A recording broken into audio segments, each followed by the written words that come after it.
আরেকটি জিনিস দেখেন, আলেম নাম দিয়ে যদি মানুষ মৃত লাশের সাথে যদি রাজনীতি করতে পারে। 2018 সালে আমাদের সাথীকে হত্যা করে তারা প্রচার করে দিছিল যে তাদের সাথী ইসমাইল মণ্ডল।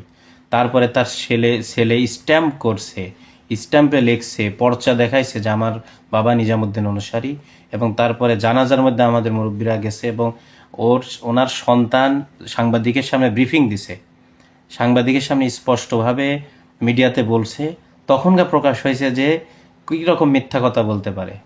আর এবারেও আমাদের সাথীদের লাশ নিয়ে উভয় পক্ষে মানুষ মারা গেছে, কিন্তু আমাদের সাথীদের সব মামলা করছে। যে এখানে স্ক্রিনে দেখতে পাচ্ছেন কিন্তু আপনারা সবাই, যে এই স্পষ্ট পর্চা নিজামুদ্দিনের অনুসারী তাবলিগ জামাতের যেটা পর্চার মধ্যে দেখেন, এই যে শেষের দিকের উপরেরটা ওনার নাম বেলাল হোসেন।